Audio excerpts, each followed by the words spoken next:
ഓം ശ്രീ സായിരാം.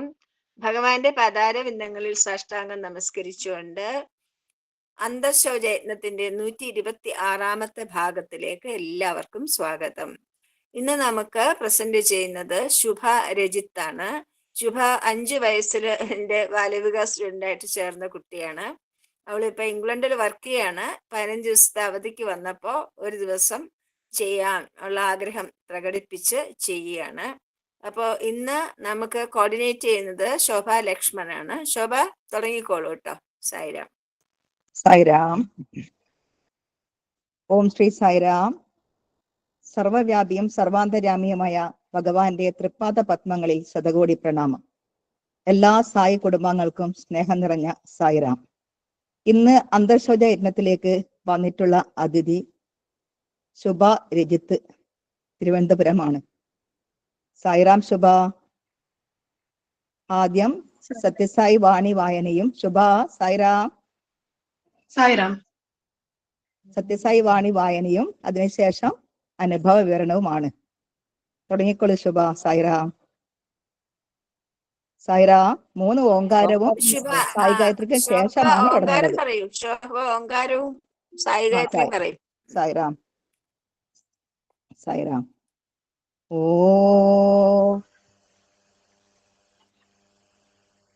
സായിറാം.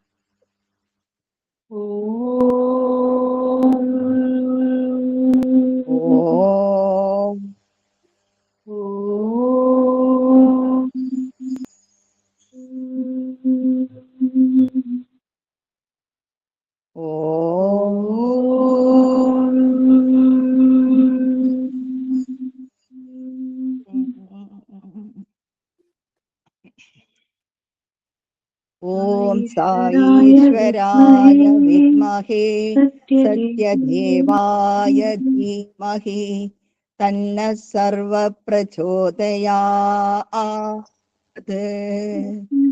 ഓം സായീശ്വരായ വിദ്മഹേ സത്യദേവായ ധീമഹി തന്ന സർവ പ്രചോദയാത്. ഓം സായീശ്വരായ വിദ്മഹേ സത്യദേവായ ധീമഹി തന്ന സർവ പ്രചോദയാത്. ഓം ശാന്തി ശാന്തി ശാന്തി. ശിവ ഒന്ന് താഴ്ന്നിരുന്നോളൂ. തല കട്ടി പോണു. കുറച്ച് താഴ്ന്നിരിക്കൂ ശുഭ. കുറച്ചും കൂടെ താഴ്ന്നിരിക്കൂ. തല കട്ട് ചെയ്ത് പോണു. ശരി. ബസ് മതി. തുടങ്ങിക്കോളൂ. സെൽഫ് ഇൻട്രൊഡ്യൂസ് ചെയ്തിട്ട് തുടങ്ങിക്കോളൂ. സായിറാം. ഓം ശ്രീ സായിറാം.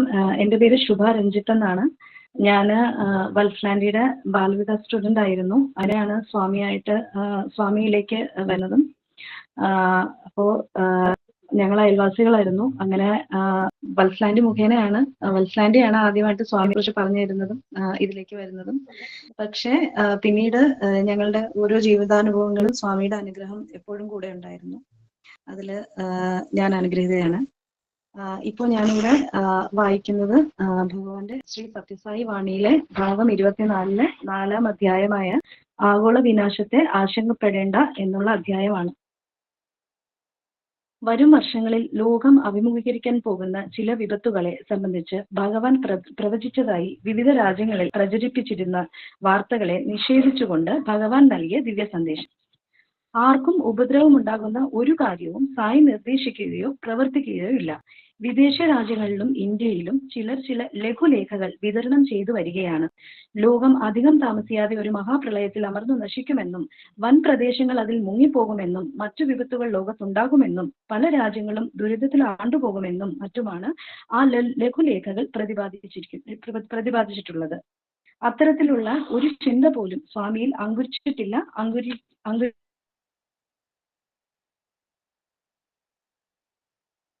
പ്പെടുകയുമില്ല. ഇത് ചില തമോ ഗുണപ്രകൃതരുടെ ഭാവന മാത്രമാണ്. അവയ്ക്കൊന്നും പ്രാമാണ്യം നൽകരുത്. ഇതിലെ ചില ലഘുലേഖകളിൽ ഈ രാജ്യത്തിന്റെ ചില ഭാഗങ്ങൾ മുങ്ങിപ്പോകുമെന്നും സ്വാമി രക്ഷകരായി 12 വിദ്യാർത്ഥികളെ അയക്കുമെന്നും പ്രതിപാദിച്ചിരിക്കുന്നു. ഈ ദുർബുദ്ധികൾ വിതരണം ചെയ്യുന്ന ലേഖകൾ ചില ഭക്തന്മാരിൽ പ്രയാസമുണ്ടാക്കിയിട്ടുണ്ട്. ഒരു സാഹചര്യത്തിലും ഭക്തജനങ്ങൾ ഇത്തരം കഥകൾ വിശ്വസിക്കരുത്. ഇത് പറഞ്ഞു പരത്തുന്ന ഇതിന് പ്രചാരം നൽകുകയും അരുത്. ഇത്തരം നികൃഷ്ടമായ വാർത്തകൾക്ക് ചെവി കൊടുക്കരുത്. ഇത്തരം കഥകൾ ശ്രദ്ധിക്കുകയും ചർച്ച ചെയ്യുകയും ചെയ്യുന്നത് തന്നെ ദൗർബല്യത്തിന്റെ ലക്ഷണമാണ്. ഒരു ദുരന്തവും ആസന്നമല്ല.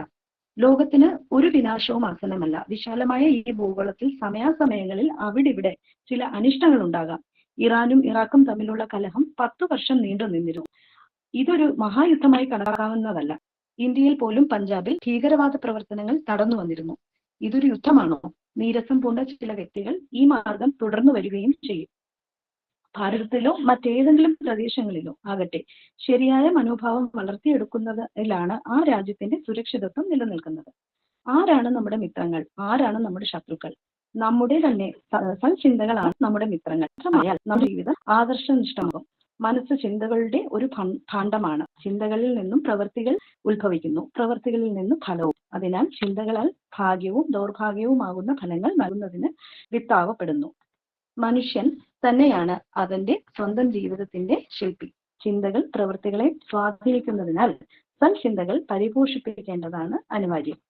സജ്ജനങ്ങളുടെയും ഈശ്വരതുല്യരായ മഹത്തുക്കളുടെയും സ്വാധീനത്താൽ ദുർജനങ്ങൾ പോലും പരിവർത്തിക്കപ്പെടാറുണ്ട്. അത്തരം പരിവർത്തനത്തിന് ഉദാഹരണമാണ് രത്നാകരൻ. മഹർഷിമാരായുള്ള സംഘം അദ്ദേഹത്തെ രാമായണത്തിന്റെ അനശ്വരകർത്താവാക്കി. മനസ്സ് ഈശ്വരോന്മുഖമാക്കിയതിനാൽ ജീവിതം പവിത്രമാകുന്നു. ധൈര്യം, നിശ്ചയദാർഢ്യം എന്നിവയിലൂടെ ഇന്ദ്രിയങ്ങളെ നിയന്ത്രണ വിധേയമാക്കുകയും ചെയ്യാവുന്നതാണ്. ആത്മീയാന്വേഷണം വാർദ്ധക്യകാലത്തേക്ക് മാറ്റി വെക്കരുത്. രാത്രി മുഴുവൻ നല്ല നിലവാരത്തിലുള്ള ഭജനകൾ ആലപിച്ച വിദ്യാർത്ഥികളെ, ആൺകുട്ടികളെയും പെൺകുട്ടികളെയും ഞാൻ അഭിനന്ദിക്കുന്നു.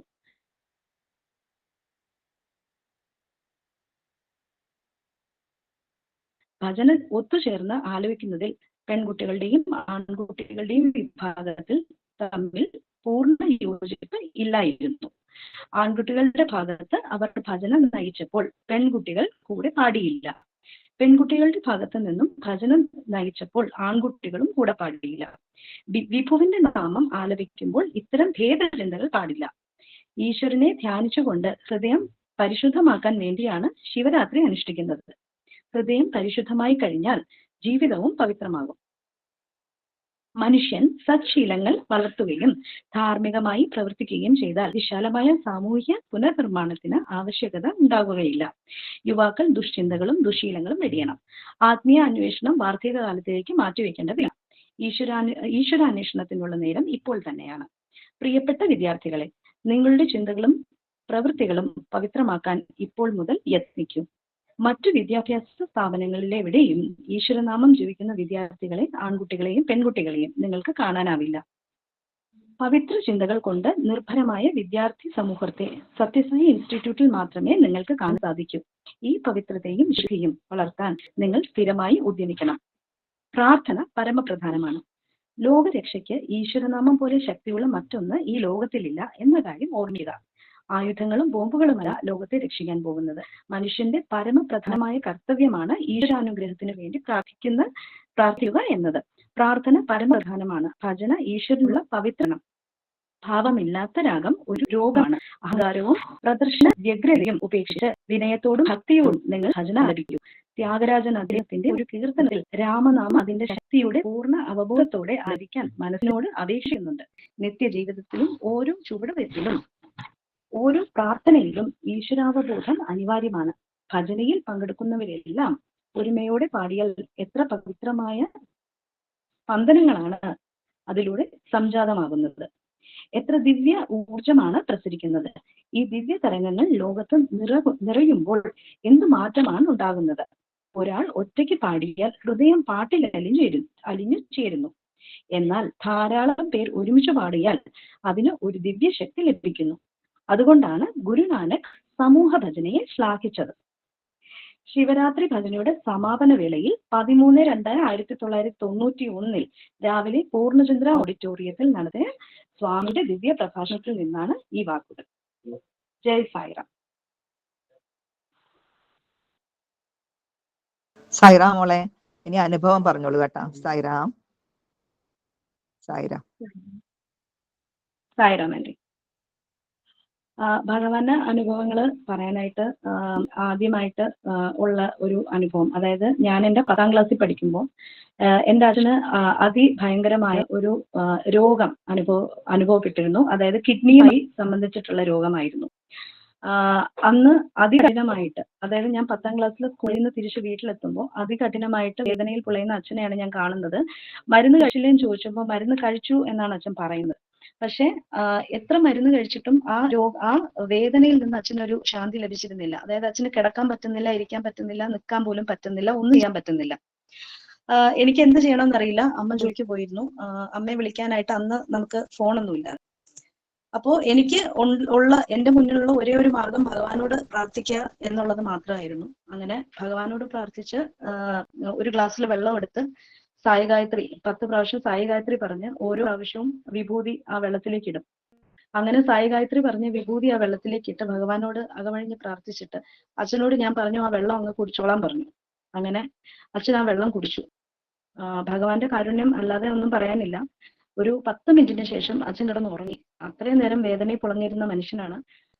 എനിക്ക് ഇന്നും ഇതിപ്പോ നടന്നിട്ടൊരു 10-20 വർഷത്തിൽ കൂടുതലായി. ഇന്നും ആദ്യമായിട്ടൊരു അനുഭവം പറയുമ്പോൾ എൻ്റെ മനസ്സിൽ വരുന്നത് ഇതാണ്. ഇത് കഴിഞ്ഞ് ഒരുപാട് അനുഭവങ്ങൾ ഉണ്ടായിട്ടുണ്ടെങ്കിലും എൻ്റെ കൺമുന്നിൽ നടന്ന ആദ്യത്തെ അനുഭവം, അല്ലെങ്കിൽ ആദ്യത്തെ ഭഗവാന്റെ എന്താ പറയാ മാജിക് എന്ന് പറയുന്നത് ഇതായിരുന്നു. 10 മിനിറ്റിന് ശേഷം അച്ഛൻ ആ വേദന അനുഭവിച്ചത്, പിന്നെ അച്ഛൻ ആ വേദന അനുഭവിച്ചിട്ടില്ല. അതിനുശേഷം അച്ഛന്റെ ചികിത്സയും അച്ഛന്റെ ഓപ്പറേഷനും എല്ലാം ഭഗവാന്റെ ആശുപത്രിയിൽ തന്നെയാണ് നടന്നത്.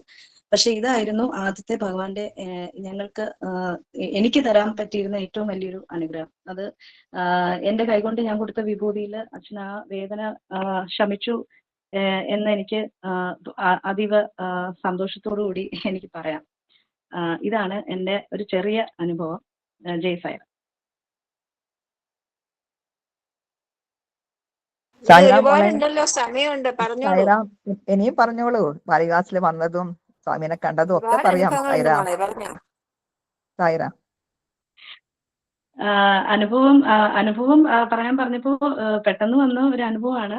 പിന്നെ അച്ഛൻ്റെ തന്നെ ഈ പറയുന്ന പോലെ ഓപ്പറേഷൻ നടന്നതും ഭഗവാന്റെ ഹോസ്പിറ്റലിൽ തന്നെയായിരുന്നു. അതായത് കിഡ്നിയെ ഫുള്ളായിട്ട് കവർ ചെയ്ത ഒരു സ്റ്റോൺ ആയിരുന്നു.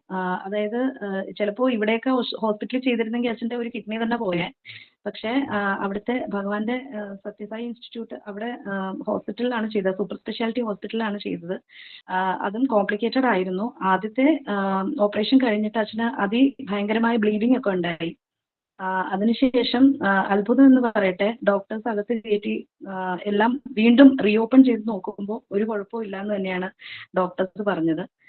അമ്മയോട് അവര് ആദ്യമേ പറഞ്ഞിരുന്നു ചിലപ്പോൾ ഒരു കിഡ്നിയൊക്കെ മാറ്റേണ്ടി വരുമായിരിക്കും, കാരണം ഭയങ്കരമായിട്ട് ബ്ലീഡിംഗ് ഒക്കെ ഉണ്ടായി അത് കഴിഞ്ഞിട്ട്. പക്ഷേ വളരെ അത്ഭുതമായിട്ട് അമ്മയ്ക്കും അതൊരു അമ്മ ശരിക്കും വന്ന് ഭഗവാനെ മുന്നേ കണ്ടു എന്നാണ് അമ്മ ഇപ്പോഴും പറയുന്നത്.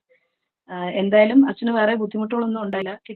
കിഡ്നി അതുപോലെ അവിടെ തന്നെ ഉണ്ടായിരുന്നു. വലിയൊരു കല്ലായിരുന്നു, കിഡ്നിയെ പുറത്ത് പൊതിഞ്ഞ് കിടക്കുന്ന ഒരു കല്ലായിരുന്നു. എന്തായാലും അതിനുശേഷം അച്ഛന് വേറെ ബുദ്ധിമുട്ടുകൾ ഉണ്ടായിട്ടില്ല.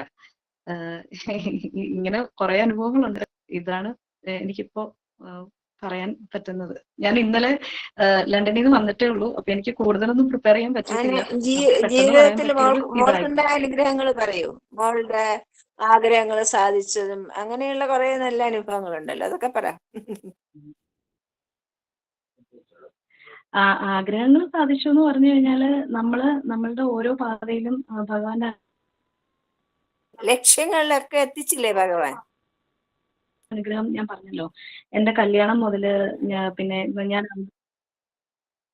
അതെ വിവാഹം മുതല് ഞങ്ങള് എന്താ പറയാ, ഇപ്പൊ ഞാൻ പറഞ്ഞല്ലോ ഞങ്ങൾ ഇംഗ്ലണ്ടിലാണ്. അപ്പൊ ഇത് ഒരു മിഡിൽ ക്ലാസ് ഫാമിലിക്ക് അല്ലെങ്കിൽ ലോവർ മിഡിൽ ക്ലാസ് ഫാമിലിക്ക് ചിന്തിക്കാൻ പറ്റുന്നതൊക്കെ അറിവായിരുന്നു. അതെ. അപ്പോ അതിനൊരു ചിന്ത വന്നപ്പോൾ തന്നെ ഭഗവാൻ അതിനുള്ള വഴി ഒരുക്കി തന്നു.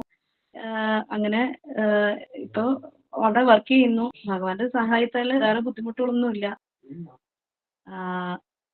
അത്രയൊക്കെ ഉള്ളൂ. പെട്ടെന്ന് പറയുമ്പോ ഇത്രയൊക്കെ ഉള്ളൂ.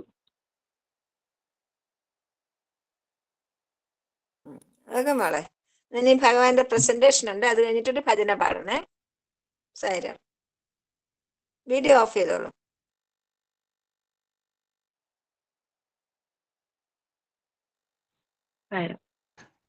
വീഡിയോ ഓഫ് ചെയ്തോളൂ. സായിരാം ശുഭ, വീഡിയോ ഓഫ് ചെയ്തോളൂ.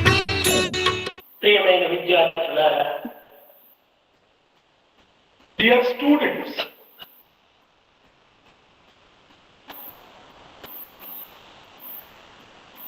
మానవ జీవితానికి ప్రవర్తనే ప్రధానమైన సూత్రం. Good conduct is a basic rule for a human life. ఈ ప్రవర్తనకు గుణము ఆధారం. The basis for good conduct is good qualities, virtues. గుణముతో చేరిన ప్రవర్తననే స్వభావం అంటారు. Conduct associated with good virtues is real swabhava. Is natural feeling, swabhava. It is natural human character. మానవుడు మరణించిన తర్వాత కూడా మార్పు చెందనటువంటిది ఈ స్వభావం. This character is such that it would never come to an end even after man's death.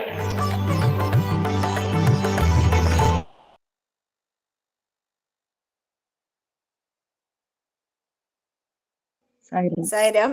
സമയം ഒരുപാട് ബാക്കിയുള്ളതുകൊണ്ട് എനിക്കുണ്ടായ ഒരു അനുഭവം പറയാം. അതായത് ഭഗവാൻ എപ്പോഴും പറഞ്ഞിട്ടുണ്ട്, നിങ്ങൾ എന്തെങ്കിലും എനിക്ക് ഭഗവാന് ഈശ്വരന് എന്ത് നമ്മൾ ഓഫർ ചെയ്താലും അതിന്റെ 10 മടങ്ങായിട്ടാണ് ഭഗവാൻ തിരികെ തരിക.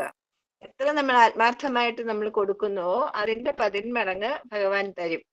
അതുപോലെ തന്നെയാണ് ഷിർഡി സായിയും പറഞ്ഞിട്ടുള്ളത്, നിങ്ങൾ 1 തന്നാൽ നിനക്ക് 10 തരാൻ ഞാൻ ബാധ്യസ്ഥനാണ് എന്ന്. എനിക്കൊരു നല്ലൊരു അനുഭവം ഉണ്ടായത് ഞാൻ പറയാം. ഞാനൊരു ചെറിയ സ്കൂള്, ഒരു ഡേ കെയർ ചെറിയൊരു സ്കൂൾ നടത്തിക്കൊണ്ടിരുന്നു, ട്യൂഷൻ സെന്റർ പോലെ, എൻ്റെ വീട്ടിൽ തന്നെ. അപ്പൊ ഒരു ദിവസം എനിക്ക് തോന്നി, ഇംഗ്ലീഷ് എനിക്ക് കുറച്ച് വശമുണ്ട്. അപ്പൊ എന്നോട് പറഞ്ഞു, ആന്റി ഇത്ര നന്നായിട്ട് സംസാരിക്കുന്നുണ്ടല്ലോ, ഞങ്ങൾക്കൊരു സ്പോക്കൺ ഇംഗ്ലീഷ് ക്ലാസ് എടുത്തൂടെ എന്ന് ചോദിച്ചു. അപ്പൊ ഞാൻ പറഞ്ഞു ഓക്കെ, എന്നാ എടുക്കാം എന്ന് പറഞ്ഞിട്ട് വെറുതെ ഒരു കടലാസില് spoken English classes are being started എന്ന് പറഞ്ഞ് ചെറുതെ എന്റെ ഗേറ്റിൽ തന്നെ വെറുതെ ഒരു കടലാസ് കഷ്ണത്തിൽ എഴുതി വെച്ചിട്ട് ഞാൻ അതിനെപ്പറ്റി പൂർണ്ണമായിട്ട് മറന്നുപോയി. ഏറ്റവും ഞാൻ മറന്നു, ഒരു ചെറിയ കടലാസ് കഷ്ണത്തിൽ ഗേറ്റിൽ ഒട്ടിച്ചിരിക്കുക, മഴയൊന്നും കൊള്ളാത്ത രീതിയിൽ. അങ്ങനെ എന്നിട്ട് അതിനെപ്പറ്റി ഞാൻ മറന്നു. പക്ഷേ അതിനുശേഷം എനിക്ക് ഒരു ദിവസം റേഡിയോ സ്റ്റേഷനിന്റെ യൂത്തിന് വേണ്ടി ഒരു പ്രോഗ്രാം ചെയ്യാനുള്ള അവസരം കിട്ടി. വിവേകാനന്ദ സ്വാമിയെ പറ്റിയുള്ള ഒരു പ്രഭാഷണമായിരുന്നു. അതൊരു 10 മിനിറ്റ് പ്രഭാഷണം കഴിഞ്ഞ് ഞാൻ പുറത്തു വന്നപ്പോൾ അവരെ എനിക്കൊരു 300 റുപ്പീസിന്റെ ഒരു ചെക്ക് തന്നു. അപ്പൊ ഞാൻ ഭഗവാനോട് ഇതിന് മുമ്പ് പറഞ്ഞിട്ടുള്ള ഒരു അനുഭവം ഉണ്ടല്ലോ, ഭഗവാന് റേഡിയോ സ്റ്റേഷനിൽ ഞാൻ സംസാരിച്ചപ്പോ കിട്ടിയത് ഭഗവാന് കൊടുത്തൊരു അനുഭവം ഞാൻ മുമ്പ് പറഞ്ഞിട്ടുണ്ട്. അപ്പൊ ഞാൻ സ്വാമിയുടെ അടുത്ത് പറഞ്ഞിട്ടുണ്ട്, സ്വാമി എനിക്കിങ്ങനെ ഭഗവാനെ പറ്റിയിട്ടോ അങ്ങനെയുള്ള കാര്യങ്ങളെ പറ്റി ഞാൻ പ്രഭാഷണം ചെയ്യുമ്പോൾ റേഡിയോ സ്റ്റേഷനിൽ നിന്ന് കിട്ടുന്നതൊക്കെ ഭഗവാനുള്ളതാണ്, അത് ഞാൻ അങ്ങേക്ക് തന്നെ സമർപ്പിക്കും, അത് സ്വീകരിക്കണം എന്ന് പറഞ്ഞുകൊണ്ട് ഞാൻ ആ പൈസ നെക്സ്റ്റ് ടൈം പുട്ടപർത്തി പോയപ്പോഴത്തേക്കും എൻ്റെ മകളെ ഏൽപ്പിച്ചിട്ട്, ഞാൻ 2 ദിവസത്തേക്കാണ് പോയത്, അതുകൊണ്ട് മകളെ ഏൽപ്പിച്ചിട്ട് തിരിച്ചു വന്നു. 300 റുപ്പീസ് ആണ്, 300 വളരെ മീഗർ 300 റുപ്പീസ് അത് കൊടുത്തിട്ട് വെച്ചിട്ട് വന്നു. അപ്പൊ മോള് പറഞ്ഞു, കുറേ ദിവസം അത് സ്വാമി അവിടെ എവിടെയൊക്കെ പോയി അവള് ഡ്യൂട്ടിയൊക്കെ ചെയ്യാണ്. അങ്ങനെ ഒരു ദിവസം രാവിലെ എന്റെ വീട്ടില് ഞാനിങ്ങനെ മുന്നേശത്ത് ഇരിക്കുമ്പോഴത്തേക്കും സ്കൂള് തുറന്നിട്ടില്ല, 9 മണിക്കാണ് തുറക്കുക. അപ്പൊ അതിനു വേണ്ടി പ്രിപ്പയർ ചെയ്തോണ്ട് ഒരു 8:30 മണിക്കൊക്കെ ഞാൻ എൻ്റെ ഗേറ്റിൽ വരാന്തയിൽ ഇങ്ങനെ ഇരിക്കുമ്പോ 3 കുട്ടികൾ വന്ന് കയറി. ഒരച്ഛനും 3 കുട്ടികൾ, ഒരു കുട്ടിയുടെ അച്ഛനും 2 കുട്ടികളുമായിട്ട് 3 പേര് വന്ന് കയറി. അപ്പൊ ഞാൻ ചോദിച്ചു, അപ്പൊ ഈ ചെറിയ കുട്ടികളൊന്നും കൂടെ ഇല്ല? എൻ്റെ ചെറിയ കുട്ടികൾക്ക് 6 മാസം തൊട്ട് പിന്നെ 12 വയസ്സ് വരെയുള്ള കുട്ടികൾക്കാണ് ഞാൻ ഡേ കെയർ നടത്തുന്നത്. അപ്പൊ ഇവരെന്താണ് വന്നത്? വലിയ പിള്ളേര് വന്നതിന് ഞാൻ മറന്നുപോയി സ്പോക്കൺ ഇംഗ്ലീഷ് ക്ലാസ്സിന്റെ കാര്യം.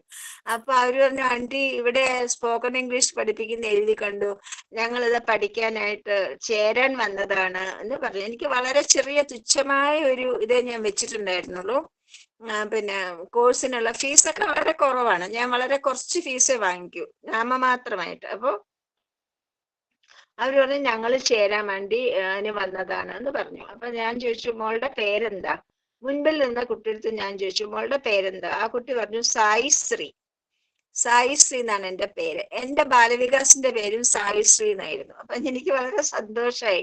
ഞാൻ വിചാരിച്ചു സായിശ്രീ, ഓക്കെ നിങ്ങൾ ചേർന്നോളൂ എന്ന് പറഞ്ഞിട്ട് അവര് 3 പേരും 900 റുപ്പീസ്, ജസ്റ്റ് നാമക മാസത്തെ 900 റുപ്പീസ് ആദ്യത്തെ ഒരു ഗഡുവായിട്ട് അടച്ചിട്ട് അവരെ പറഞ്ഞു നാളെ തൊട്ട് ക്ലാസ്സിന് വന്നോളൂ എന്ന് പറഞ്ഞു. അവര് പോയി. അവര് പോയ സമയത്ത് കുറച്ച് കഴിഞ്ഞപ്പോ, അന്ന് ദർശനം കഴിഞ്ഞ സമയമായപ്പോ എന്നെ മോള് ഫോണിൽ വിളിച്ചു. പറഞ്ഞു, അമ്മ ഇന്നൊരു സംഭവം ഉണ്ടായി, അമ്മയ്ക്ക് അവിടെ എന്തെങ്കിലും സംഭവം ഉണ്ടായോ എന്ന് ചോദിച്ചു. ഞാൻ, എന്താ മോളെ? പറഞ്ഞു, അമ്മ ഇന്ന് 9 മണിക്ക് ഭജന തുടങ്ങുന്നതിന് ജസ്റ്റ് മുമ്പ് ഭഗവാൻ എൻ്റെ കയ്യിൽ നിന്ന് 300 രൂപ വാങ്ങിച്ചുകൊണ്ട് പോയി എന്ന് പറഞ്ഞു. അവള് ഞാൻ കവറിലിട്ട് പൈസ വെച്ചിരിക്കുകയാണ് 300 രൂപ. ആ കവറിലിട്ടിട്ട് അത് ഭഗവാൻ എൻ്റെ കയ്യിൽ നിന്ന് വന്ന് വാങ്ങിച്ചുകൊണ്ട് പോയി കൃത്യം 9 മണിക്ക്. കൃത്യം 9 മണിക്ക് സായിശ്രീ എന്നുള്ള കുട്ടി മുൻപിൽ വന്ന് നിന്നുകൊണ്ട് 900 രൂപ അടച്ചിട്ട് പോയി. ഇതാണ് ഭഗവാൻ. നമ്മൾ പോലും മറന്നു പോകുന്ന കാര്യങ്ങള് ഭഗവാൻ ഓർമ്മിച്ച് നമുക്ക് വേണ്ടി എപ്പോഴും ചെയ്തുകൊണ്ടിരിക്കും. ഭഗവാൻ പറയും, ഞാൻ നിങ്ങളുടെ ഓരോ വാക്കിനും വേണ്ടി കാതോർത്തിരിക്കുകയാണ്, നിങ്ങൾ പറയാത്ത കുറ്റമേ ഉള്ളൂ, ഞാൻ ഓടി വരും എന്ന് പറയും. അപ്പൊ അത്ര ഹൃദയംഗമമായിട്ടും നിഷ്കളങ്കമായിട്ടും നമ്മൾ ഭഗവാനെ ആശ്രയിക്കുകയാണെങ്കിൽ തീർച്ചയായിട്ടും ഒരുപാട് പരീക്ഷണങ്ങൾ നമുക്ക് തരും. പരീക്ഷണങ്ങൾ ഉണ്ടാവും, അത് കൂടണം, അത് കൂടിയേ തീരുള്ളൂ. കാരണം നമ്മളെ കൂടുതൽ ഷാർപ്പാക്കാനും നമ്മളെ കൂടുതൽ തിളക്കം വരുത്തുവാനാണ് ഈ പരീക്ഷണങ്ങൾ സ്വാമി നമുക്ക് തരുന്നത്. അതിൻ്റെ ഇടയിൽ കൂടെ ഭഗവാൻ ഇങ്ങനെ നമുക്ക് ഒരുപാട് സ്വാന്തനങ്ങളും തരും. അതുകൊണ്ട് അതിനുവേണ്ടി നമ്മൾ എപ്പോഴും ഭഗവാനോട് ആ ഒരു പിന്നെ വ്യത്യാസം, ഭഗവാൻ ഈശ്വരനാണ്, ദൂരെ നിൽക്കേണ്ട ആളാണെന്ന് വെക്കണം. ഭഗവാൻ നമ്മുടെ സ്വന്തമാണ്, അച്ഛനാണ്, അമ്മയാണ്, അനിയനാണ്, ജ്യേഷ്ഠനാണ്, ഗുരുവാണ്. അങ്ങനെ ഒരു ഭാവത്തിൽ നമ്മുടെ അപ്നാപ്ന സ്വന്തം എന്നുള്ള രീതിയിലാണ് ഭഗവാനെ നമ്മൾ സ്വീകരിക്കേണ്ടത്. അപ്പൊ നമ്മളുടെ എല്ലാ കാര്യങ്ങളും ഭഗവാൻ, യോഗക്ഷേമം മഹാമ്യഹം എല്ലാം ഭഗവാൻ തന്നെ നമുക്ക് നോക്കിത്തരും. എല്ലാവർക്കും അതിനുള്ള അനുഗ്രഹം ഉണ്ടാവട്ടെ എന്ന് പ്രാർത്ഥിച്ചുകൊണ്ട് ജയ് സായിരാം. ശുഭ പാടിക്കോളൂ മോളെ.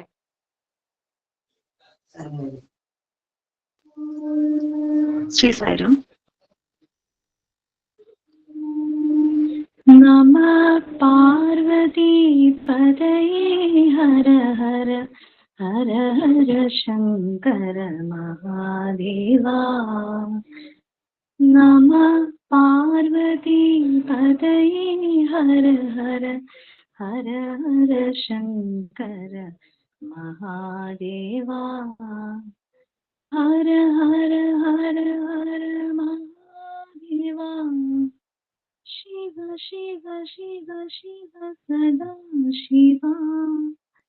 ഹര ഹര ഹര ഹര മഹാദേവാ. ശിവ ശിവ ശിവ ശിവ സദാ ശിവാ. സദാ ശിവാ മഹാദേവാ. മഹാദേവാ സദാ ശിവാ. സദാ ശിവാ മഹാദേവാ.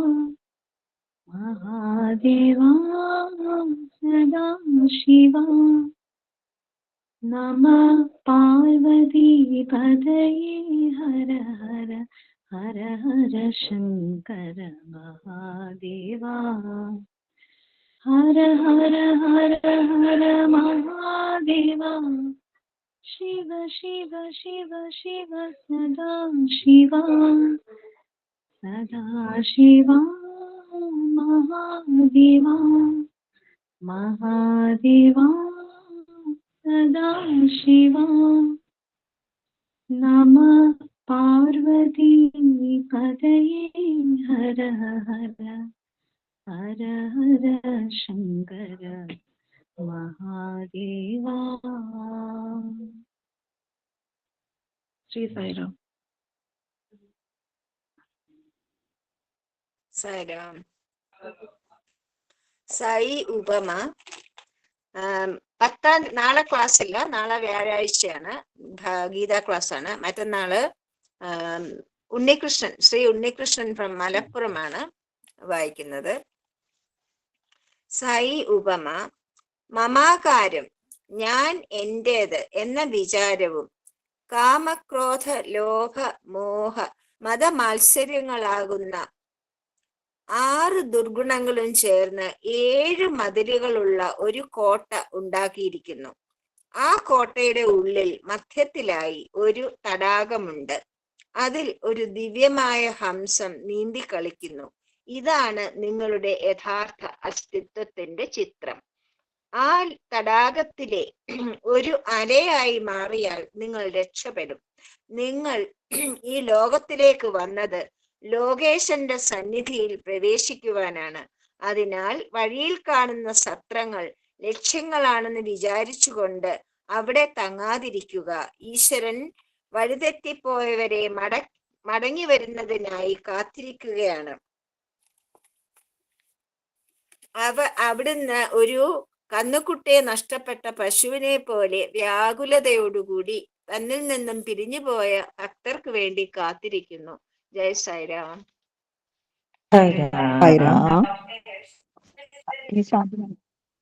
ഇനി ശാന്തി മന്ത്രം പറഞ്ഞോട്ടെ. സായിരാം അമ്മ. സായിരാം. പറഞ്ഞോളൂ. സമസ്തലോകാഃ സുഖിനോ ഭവന്തു. സമസ്തലോകാഃ സുഖിനോ ഭവന്തു. സമസ്തലോകാഃ സുഖിനോ ഭവന്തു. ഓം ശാന്തി ശാന്തി ശാന്തി. സായിരാം.